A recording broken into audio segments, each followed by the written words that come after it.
I've changed my title of my presentation like 5 times today. But I'm talking to you today about I can't, I won't, and I quit.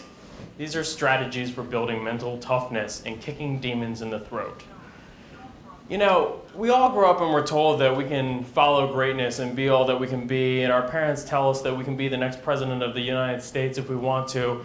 And we're taught in school that if we try, we'll get a medal, and trying is enough. But then life starts to happen, and those big lofty goals that we had start to shrink. And we start to think that, well, maybe I don't need to be the next president of the United States. Maybe this thing's okay, and maybe I'll exercise tomorrow. Or maybe I'm bad at math, so I just won't learn math. And maybe I want to learn a language, but I'm not going to learn that language. And Mike Rowe came out and said, don't follow your passion, live it. But we all know that's easier said than done, right? So the first thing you have to do is build mental toughness to live that passion. And the first thing you have to do is change your vocabulary. And this is the first demon of I can't. When I was a freshman in art school, my first foundation year was all fine art. It was drawing and painting and sculpting. And I am not good at oil paint or watercolor or drawing or pencils or sculpting or relief or clay.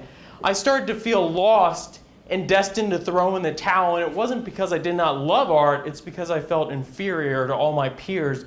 They were outshining me day after day on the critique wall. And I felt that I couldn't draw, I couldn't paint, I couldn't sculpt, and therefore I wasn't an artist.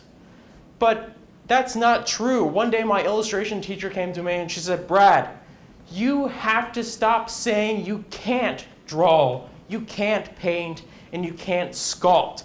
Instead of saying that you can't, you have to start saying that you will draw or you will paint, and the rest will follow. Well, it turns out Elizabeth Traynor was right, and the rest did start to follow. Now, I may not be Picasso, and I may still only draw slightly advanced stick figures, but I do draw. The next demon that comes to mind once you start to change your vocabulary is I won't. And Rob Shaw said to stop bargaining with yourself.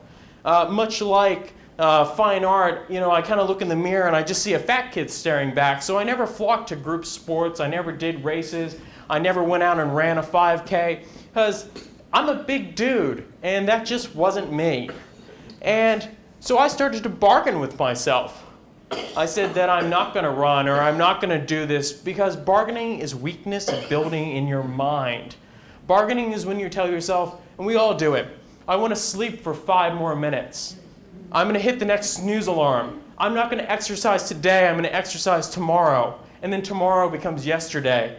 In 2010, I decided I was going to ride Bike to the Bay. Not 15 miles, not 25 miles, 75 miles on a mountain bike in non-padded shorts. That sucked. Because the tools were unimportant. Because I stopped bargaining with myself. So the third demon that happens is I quit. And this is removing the governor from your mind. It's much like if you remove the governor from a golf cart, it goes faster. Well, Yoda said it best. He said, do or do not. There is no try. Well, we don't get medals for trying. I mean, we might. Today, kids might. But you don't.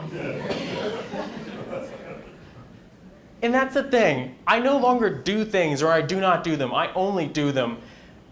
In October this year, I did something called a Go Ruck Challenge, which is this crazy event led by active special forces guys.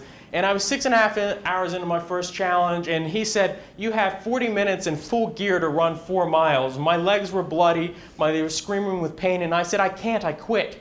And he looked me in the eye and said, Brad, suck it up and run. And I looked at my legs, and you know what? My legs were moving. I was running. I was propelling forward, and I finished it. So I no longer have that demon hanging over my head of quit. It's not in my vocabulary. So what are the action items you have to take away to strengthen your mind? One is you must change your vocabulary before you can accomplish anything. The second is you must stop bargaining with yourself. You can't say, I need 5 more minutes of sleep. There are 2 ways to do something, the right way and again. And the third thing that you must do to strengthen your mind is remove the objective of quit. Once quit is no longer an option, you can do anything you want. This weekend I was at my second Go Ruck Challenge, and we were out there for 12.5 hours, and we covered 23.4 miles, and we carried hundreds of pounds. But we did it. And you know what? When life gets tough, you just have to look down at your legs and see that they're still moving. Your mind is just that governor saying don't. So when life gets tough, just smile, because it's looking up after all. So that's my talk. Thank you. Well,